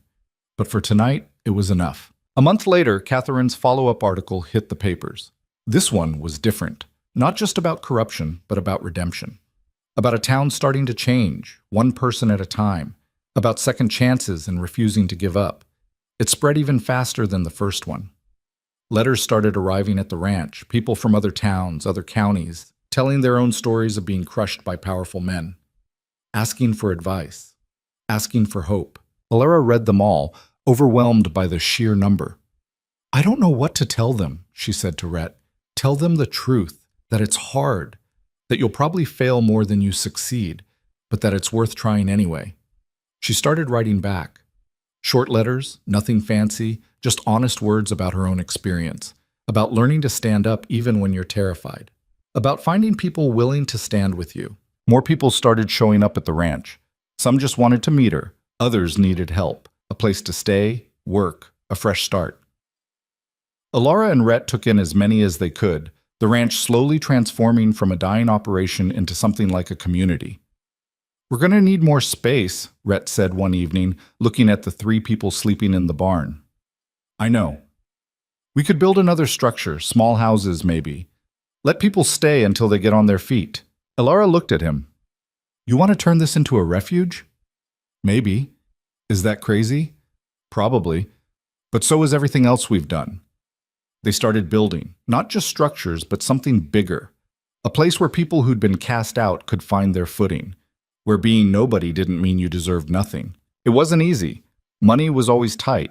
Some people who came stayed only long enough to get what they needed and left without a word of thanks. Others caused problems, brought drama, made Alara question whether this whole thing was a mistake. But then there were the ones who stayed, who worked hard, who looked at her with gratitude and hope, and told her she'd saved their lives. Those made it worth it. 6 months after the fire, Alara was in town buying supplies when she saw Victor Langford across the street. He was talking to someone. a young woman who looked nervous and desperate. Alara watched as Langford pulled out a piece of paper, wrote something, and handed it to the woman. She looked at it, then at him, then burst into tears. Langford patted her shoulder awkwardly and walked away. Curious, Alara crossed the street and approached the woman. "You okay?" The woman looked up, wiping her eyes. "Yes, Mr. Langford just forgave my family's debt. All of it. I thought we were going to lose our farm, and he just forgave it." Alara watched Langford disappear around a corner. He'd actually done it. Actually started making things right. It didn't erase what he'd done. Didn't make him a good man. But it was something. That night, she told Rhett what she'd seen. "Think he means it?" Rhett asked. "I think he's trying. That's more than most people do." They were sitting on the porch, watching the sunset. In the yard, 4 people were working on building another small house. The ranch wasn't just surviving anymore. It was growing. "I've been thinking about something," Rhett said. "What?" "Marrying you." Alara turned to stare at him. "What?" "Don't look so shocked. We've been living together for months, building this place together. It seems like the next logical step. That's the least romantic proposal I've ever heard. It's the only proposal you've ever heard." "Fair point." She studied his face. "Are you serious?" "Very serious. I love you, Alara. I want to spend the rest of my life building this with you. So yeah, I'm asking. Will you marry me?" Alara felt tears prick her eyes. "I don't have any papers. No birth certificate, no legal documentation. I don't even legally exist." "Then we'll make you exist. We'll figure it out. We've figured out everything else." "You're insane." "Is that a yes?" She laughed through the tears. "Yeah, it's a yes." He kissed her then, and it felt like a promise, like all the broken pieces of her life finally clicking into place. They got married a month later. Nothing fancy. Just them, Catherine Marsh as a witness, and the people who'd helped rebuild the ranch. Peterson officiated, reading from a book he claimed gave him legal authority, but probably didn't. It didn't matter.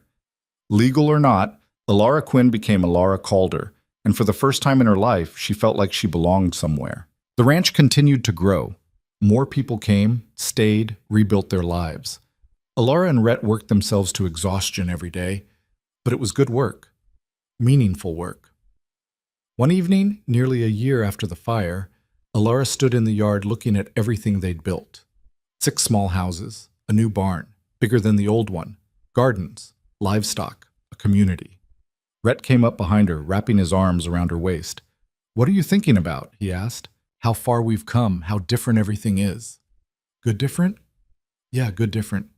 They stood there holding each other, watching the sun set over their land. Their home. Their future. It wasn't perfect. Money was still tight. Some days were harder than others. People came and went. The world outside was still broken, still unfair, still designed to crush people like them. But here, in this place they'd built from nothing, they'd created something that mattered. A place where being nobody didn't mean you deserved nothing. A place where standing your ground could change everything.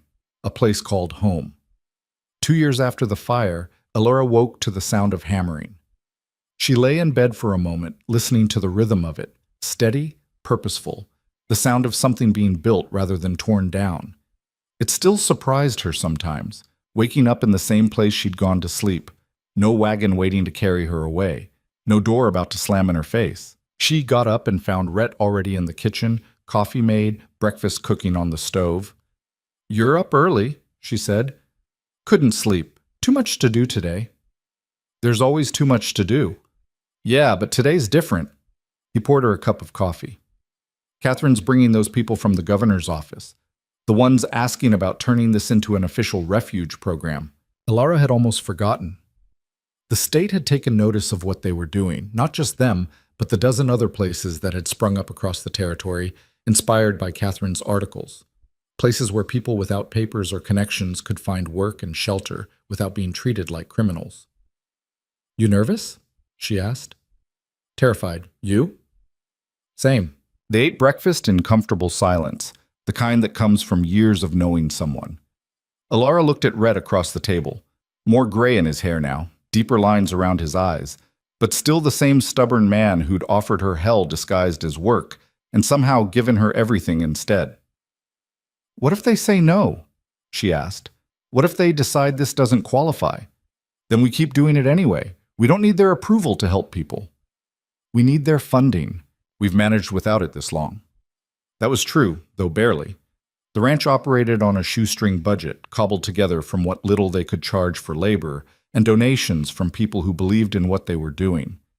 Some months they barely scraped by, but they always managed, somehow. The officials arrived mid-morning, 3 of them in a fancy carriage, dressed too well for ranch work, looking around with expressions that said they weren't sure what they were seeing. The lead official was a woman named Margaret Hayes, stern-faced with sharp eyes that missed nothing. She stepped down from the carriage and immediately started taking notes. Mrs. Calder, Mr. Calder, thank you for having us. It's just Alara and Rhett. We're not formal here. Margaret's expression didn't change. I'll need to tour the facilities, interview some of your residents, review your operational procedures. We don't really have procedures, Alara admitted. People show up, we give them a place to stay and work to do. When they're ready to leave, they leave.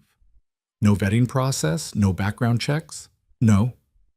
That seems risky. Life is risky. We just try to give people a chance when nobody else will. Margaret wrote something down. Show me around. They walked the property, Alara pointing out the 6 houses they'd built, the expanded barn, the gardens where residents grew food. Margaret asked endless questions, most of which Alara didn't have good answers for. How many people had they housed? She didn't know exactly. Maybe 50, maybe more. How many had found permanent employment elsewhere? No idea. Did they track success rates?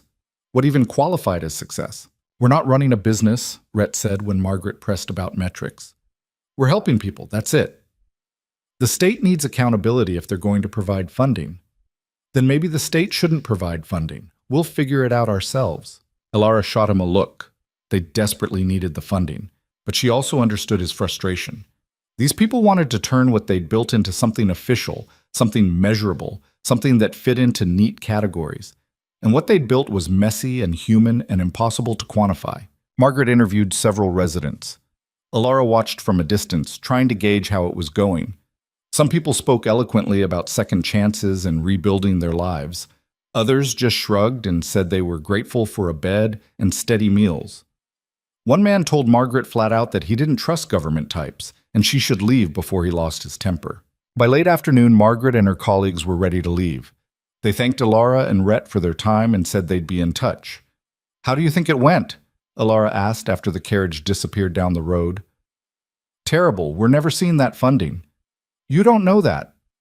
I know we didn't give them what they wanted. They wanted a program. We gave them chaos. Alara leaned against him. Organized chaos. Still chaos. A week later, a letter arrived. Alara opened it with shaking hands, Rhett reading over her shoulder. The state had approved partial funding. Not as much as they'd hoped, but enough to help. There were conditions, monthly reports, basic record keeping, safety inspections, but they could keep operating the way they had been. We did it, Alara whispered. You did it. This was all you. It was both of us. He kissed the top of her head. Yeah, it was. The funding helped, but it also brought new challenges. More people heard about the ranch and started showing up. Some genuinely needed help. Others were looking for an easy ride. Alara learned to tell the difference, though not always fast enough. There was Michael, who worked hard for 3 months and then disappeared one night with a horse and half their tools. There was Sarah, who started fights with other residents until Alara finally had to ask her to leave. There was Thomas, who was running from a warrant for assault and nearly got them all in trouble when the law caught up with him. But there was also Rosa, who arrived with 2 kids and nothing else, and who now ran the ranch's garden and taught others how to grow food. There was James, a former soldier who couldn't hold a job anywhere else but found purpose in maintaining the buildings and teaching carpentry. There was Emma, barely 18, who showed up pregnant and terrified and gave birth in one of the houses with Alara, holding her hand through the whole thing. Those were the ones that made it worth it, the ones who reminded Alara why they did this. One evening, about 3 years into the refuge program, Victor Langford rode up to the ranch. Alara tensed when she saw him. Old habits died hard, but he looked different, older, tired, less like a man who owned the world and more like a man trying to figure out his place in it. "I need to talk to you," he said, dismounting. "About what?" "About this." He gestured at the ranch. "About what you've built. I want to help." Alara crossed her arms. "Why?" "Because I've been trying to make amends. Forgiving debts, treating my workers better, not being a complete bastard." He smiled wryly. "It's harder than it sounds. But I keep thinking about what you said, about one grand gesture not being enough. You were right. So I want to do more." "What kind of more?" "Financial support. Regular donations to help keep this place running. And," he hesitated, "I'm planning to deed some of my land to create another refuge, somewhere east of here, where the rail workers are. I want you to help me set it up right." Alara stared at him. "You're serious?" "Very serious. I'm not asking for forgiveness. I'm asking for a chance to be useful." She looked at Rhett, who shrugged. "Your call." "We could use the help," Alara said finally. "But I need to know this isn't about your reputation. This isn't about making yourself feel better." "It's about both those things," Langford admitted. "But it's also about trying to fix some of the damage I caused. If I can do that, even a little bit, maybe I can live with myself." "That's honest, at least." "I'm trying to be. Turns out it's a new experience for me." Alara held out her hand. "All right, we'll work together. But the second you start pulling the kind of crap you used to pull, you'll kick me out, I know." He shook her hand. "Fair enough." Langford became a regular presence at the ranch after that. He didn't just throw money at them. He showed up, worked alongside everyone else, and listened more than he talked.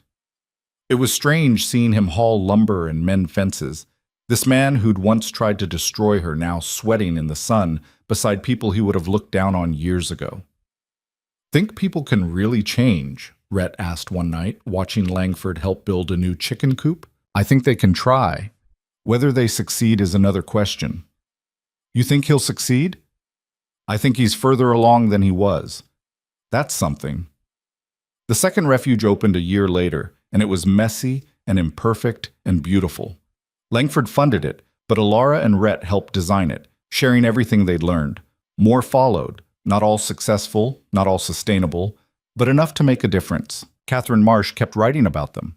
Her articles spread across the territory and beyond, inspiring others to try similar programs. She visited the ranch regularly, documenting how it evolved, telling the stories of people who'd found new lives there. "You've started a movement," she told Alara during one visit. "I just gave people a place to sleep." "You gave them more than that. You gave them proof that the system doesn't have to win, that refusing to disappear matters." Alara thought about that later, sitting on the porch with Rhett. 4 years since she'd stepped off that wagon with nothing but a carpet bag and desperation. 4 years since Rhett had offered her hell and somehow given her heaven instead. "You ever regret it?" she asked him. "Taking me in that day?" "Never. You?" "Not once." They sat in comfortable silence, watching the sun set over land that had almost been taken from them, over houses they'd built, over lives they'd helped rebuild. "I got a letter today," Alara said, "from the governor's office. They want me to testify before the territorial legislature about refuge programs and helping people without documentation." "What'd you say?" "I haven't answered yet. I'm not sure I should go." "Why not?" "Because I'm nobody. I'm just a woman who got lucky enough to find someone willing to take a chance on her. What do I know about policy?" "You know what it's like to be on the other side, to be the person nobody wants, nobody helps, nobody sees. That's exactly who should be talking to them." "What if I mess it up?" "Then you mess it up, but at least you tried." She leaned her head against his shoulder. "When did you get so wise?" "Around the time you made me start thinking about things beyond my own misery." She wrote back to the governor's office the next day, accepting the invitation. A month later, she stood before a room full of legislators, hands shaking, voice trembling at first but growing stronger as she spoke.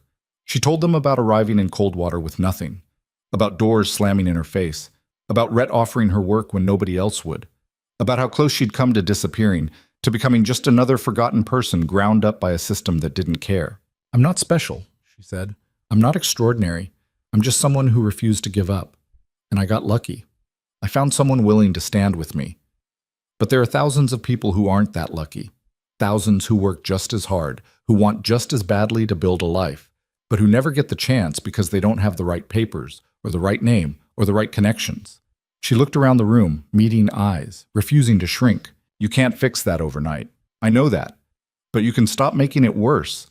You can stop treating people like they're criminals just for existing. You can create systems that help instead of hurt. And you can listen to the voices you've been ignoring, the people who know what it's like to have nothing and still fight for everything. When she finished, the room was silent. Then one legislator started clapping. Then another.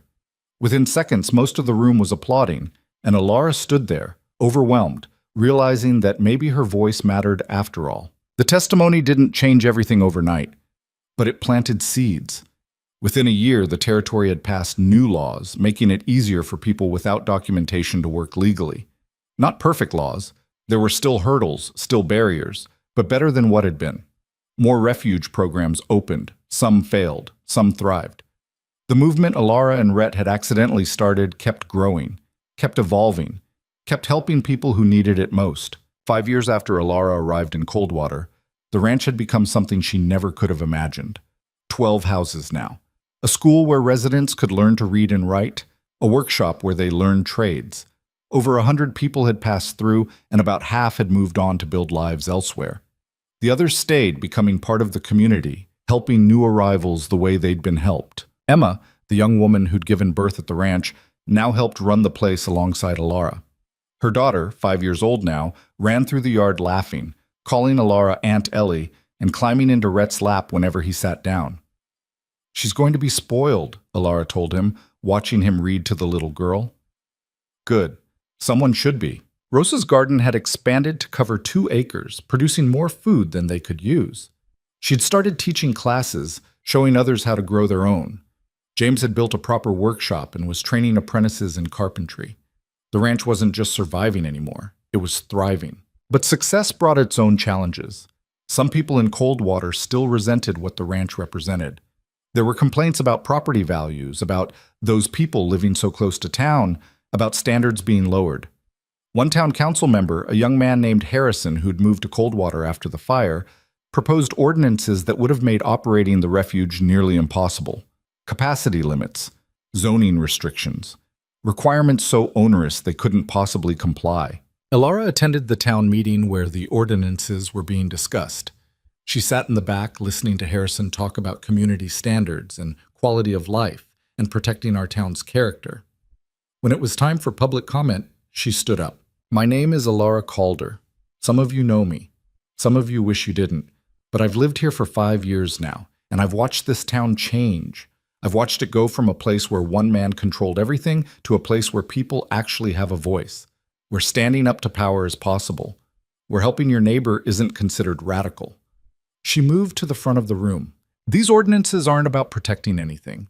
They're about control, about deciding who deserves to be here and who doesn't, about drawing lines and saying some people belong on the wrong side of them.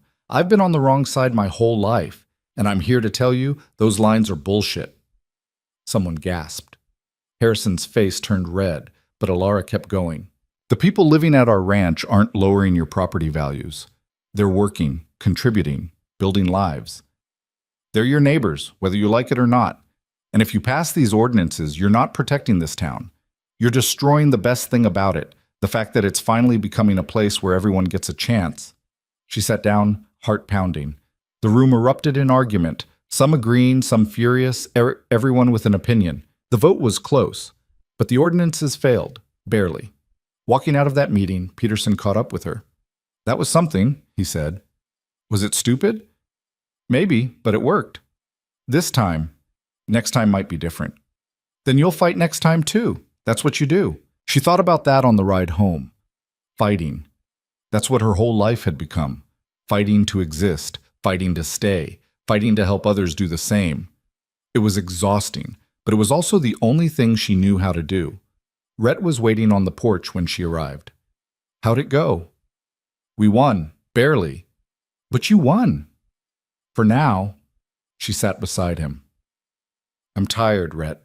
Tired of fighting the same battles over and over." "I know. Sometimes I think about just stopping, letting someone else do this, finding somewhere quiet and disappearing for a while. We could do that. Sell the ranch, move somewhere else, start over. She looked at him. Could we? Could you really walk away from this? He was quiet for a long moment. No, I don't think I could. But if you need to, I'd understand. I don't need to, She struggled for words. I need to know it matters, that all this fighting, all this work, I need to know it's making a difference. Look around. He gestured at the houses, the gardens, the life they'd built. How can you doubt it's making a difference? Because there are still people sleeping in the street, still people being turned away from jobs because they don't have the right papers, still men like Harrison trying to pass laws that hurt people. We've helped 100 people, maybe 200, but there are thousands more we'll never reach. So we're supposed to help thousands? I don't know what we're supposed to do, I just know it's not enough. Rhett took her hand. It's never going to be enough. There's always going to be more people who need help than we can possibly reach. But that doesn't make what we're doing worthless. Every single person we help, that matters. To them, it's everything. She knew he was right, but the weight of all the people they couldn't help pressed down on her anyway. A week later, she got a letter from a woman in a town 200 miles away. The woman had read Catherine's articles and wanted to start her own refuge program. She was asking for advice, for guidance, for hope that it was possible. Alara wrote back immediately, sharing everything she'd learned, the mistakes they'd made, the solutions they'd found, the reality that some days would be brutal and some people would disappoint you and you'd question everything, but also that it was worth it, that standing up mattered. More letters came. From other towns, other territories, even from across the border, people who wanted to help, people who needed help, people who'd read about what one stubborn woman and one broken-down ranch had accomplished and thought maybe they could do it too. We've created something bigger than us, Catherine said during her next visit. She was working on a book now, documenting the refuge movement from its beginning. This isn't just about your ranch anymore. It's about what's possible when people refuse to accept the way things are. That sounds bigger than I ever meant it to be. The best things usually are. 7 years after Alara stepped off that wagon in Coldwater, she stood in front of a crowd of over 300 people who'd gathered for what they were calling the Territorial Refuge Conference. Representatives from 23 different refuge programs, plus government officials, journalists, and people interested in starting their own programs. She was supposed to give the opening speech, and she'd never been more terrified in her life. "You'll be fine," Rhett whispered as they waited backstage. "I'm going to throw up." "You didn't throw up when you testified before the legislature." "I was too angry to throw up then. Now I'm just scared." "Of what?" "Of saying the wrong thing. Of disappointing all these people who think I know what I'm doing." "You do know what you're doing." "I really don't. We made most of this up as we went along." "Exactly.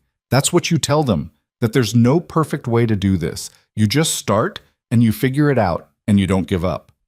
Someone called her name. Time to go on. She walked out onto the stage, and the applause was deafening. All these people gathered because of something she'd helped start. It was overwhelming and humbling and terrifying all at once. She spoke for 20 minutes, telling her story. Not the sanitized version, but the real one. About being rejected by every door in Coldwater. About Rhett's brutal offer and her desperate acceptance. About the fights, the failures, the times they almost gave up. About learning that perfection wasn't the goal. Progress was. "I'm not a hero," she said, looking out at all those faces. "I'm just someone who got tired of being erased. And I got lucky. I found someone willing to stand with me. But luck shouldn't be required for survival. Nobody should have to be extraordinary just to be treated like they matter."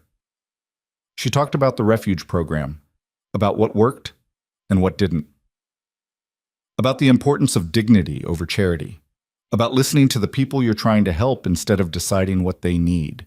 "You're going to make mistakes," she said. "You're going to help people who don't deserve it and turn away people who do. You're going to question whether any of this matters. But I'm here to tell you, it does. Every single person you help, every single door you open, every single time you refuse to let someone disappear, it matters. Maybe not on a grand scale. Maybe not in ways that get you recognition or praise. But to that one person, you're everything." The applause when she finished was thunderous. People stood. Some were crying. Alara felt tears on her own face and didn't bother wiping them away. This was what mattering looked like.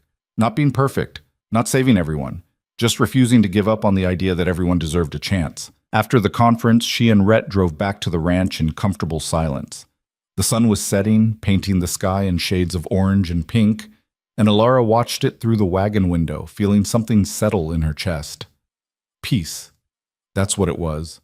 Not happiness exactly. She was too tired for that. But peace.